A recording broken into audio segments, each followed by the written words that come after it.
Culture and context. So, the chapter that I chose, chapter 3, is culture, communication, context, and power. Now, first off, why this resonates to me is lost it there. Hang on.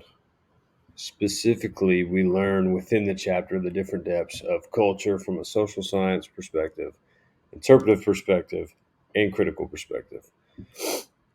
When you dive into the depth of what culture is from a defined state, this is more referring to the book and what it means to individuals. There's a way of communication that brings cultures together, but also makes them very unique and different from one another.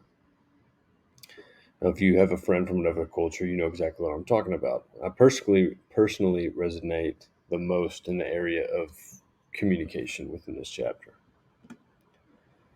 What is communication, as defined by the book? This connects deeply to culture, in my opinion. We have the power of how we introduce our words in order to connect interculturally. And I think we see that now more than ever. Communication is this perspective that it is not one sided phenomenon. One is spoken, one is trying to understand what is being spoken.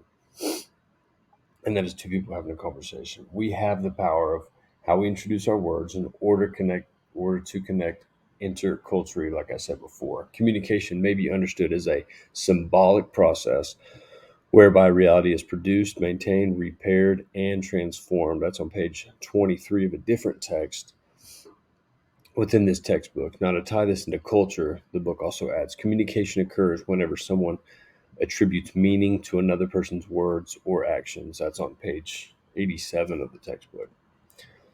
Now, my example on how this resonates is something that is happening now is actually a sports story. I'm very, very, very deeply involved in sports. I have a huge passion for it. So, um, many of you might know or follow the NBA. You know LeBron James if you do happen to follow the NBA. Well, just to give you a little bit of backstory, they just recently, in the past NBA draft, drafted a very, very, very talented player named Dalton Connect. He's out of the University of Tennessee. And to paint this picture, like I have on the slide here, what positive messaging, despite your circumstance, can do for relationship fluidity between different cultures. Now, to give you backstory, LeBron James's son, Ronnie James, was in the exact same draft class and drafted by the exact same team, the Los Angeles Lakers. However, Dalton Connect, who's clearly you see in the picture there, is from a different cultural background than Ronnie James, LeBron James' son.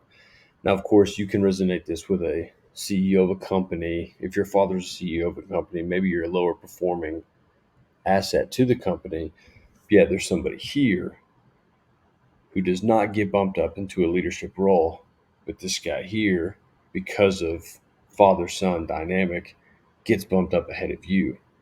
That was not the case for Bronny James. And as I add a context to LeBron and Dalton in the NBA, how the relationship is a good example of this. James has been very, very outspoken about the value Connect provides to the team and how happy he is to have him a part of this franchise, even within the circumstances surrounding his son. Now, more backstory. Bronny James, rather than having playing time over Dalton Connect, Bronny James, as cool as it would have been to maintain a roster spot on the team, play alongside his father, and have that, he was sent down to the G League based on his performance. So it was purely performance based, even though LeBron does have a very, very influential take and influential legacy in the league. And chapter 3, how do we relate this to intercultural communications? In chapter 3, the book dives into the importance of language and how you can be the difference in the way someone may perceive your words. To quote chapter 3 in page 88, cultural groups influence the process by which the perception of reality is created and maintained. All communities in all places at all times manifest their own view of reality and what they do. The entire culture reflects the contemporary model of reality. However, we might also say that communication helps create the cultural reality of a community. Now, this goes without saying that LeBron could have handled this any way he wanted to based off the amount of years he's already been established in the NBA. Now, the community that I'm referring to as it relates to the book is the entire National Basketball Association as a whole. because people look up to LeBron James, he has major influence. So, with that being said, his language with Dalton Connect and with his son puts a complete motion and shift toward the entire NBA.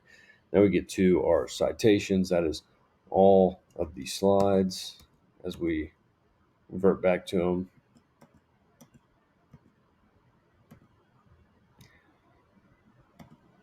And to finish this off, my discussion question is actually a two-part discussion question. Part one, does the individualism of some cultures make us stronger as a nation? And part two goes hand in hand with part one. What makes sense from a unity standpoint?